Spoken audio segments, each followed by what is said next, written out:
Interviene el asambleísta independiente, representante de la provincia de Bolívar, Luis Tapia. Que con pundonor, voluntad, valentía y dignidad salió a las calles a recordar el Día del Trabajo. Pero así como felicito a ese pueblo que salió de buena fe, debo censurar esa disputa estéril en la cual el argumento principal es el reivindicar de quiénes somos más, cuando lo importante es ser generoso de espíritu para escuchar los pedidos y clamor ciudadano. Más bien sugiero al gobierno que si son más, como han pasado repitiendo en estos días, vayamos a consulta popular en el tema de las enmiendas constitucionales y veamos quiénes son más. Creo que sería lo justo, creo que el pueblo así lo exige. En cuanto al tema que hoy nos convoca, quiero comenzar observando a la Comisión de Justicia y Estructura del Estado, diciéndoles que la acción de legislar no puede ser una actividad que alegremente se la puede ir haciendo de acuerdo al ánimo, como se levantan en la mañana, sino con responsabilidad y pensando en generar un mínimo de seguridad jurídica para nuestro pueblo.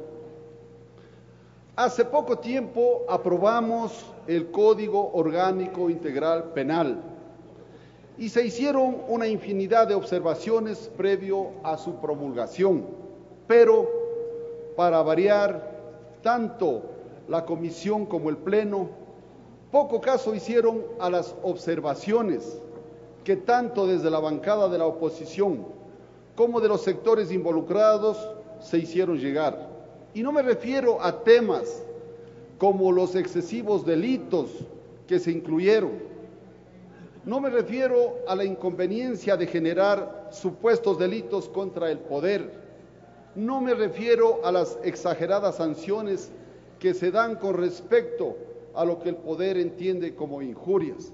Me refiero a lo que ahora nos traen a debatir en cuanto a lo que es propiedad intelectual y al Instituto Ecuatoriano de Propiedad Intelectual.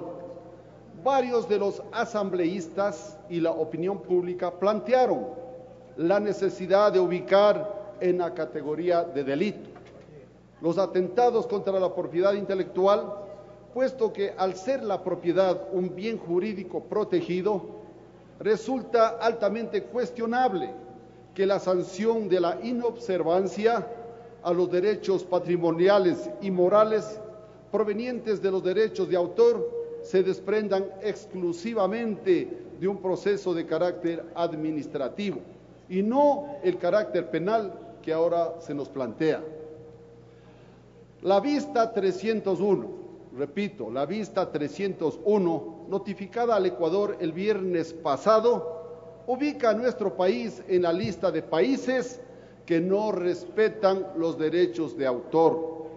Y ahora, es decir, un año después de aprobado el Código Integral Penal, nos cogen los apuros y las carreras, y cuando ya estamos con tarjeta amarilla, se nos ocurre traer al debate la penalización de la violación de derechos de autor.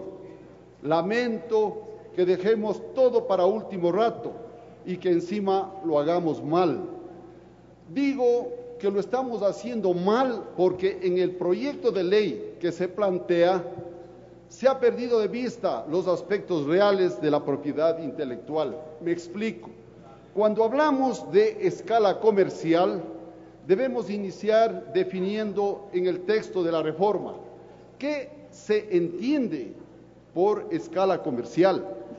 Quiero sugerir a la Comisión que se establezca con claridad una definición de qué implica este concepto, porque de no ser así, se terminará sancionando a comerciantes de libros, de películas o discos piratas, y no a quienes en realidad se dedican a la reproducción de obras sujetas a derechos de autor.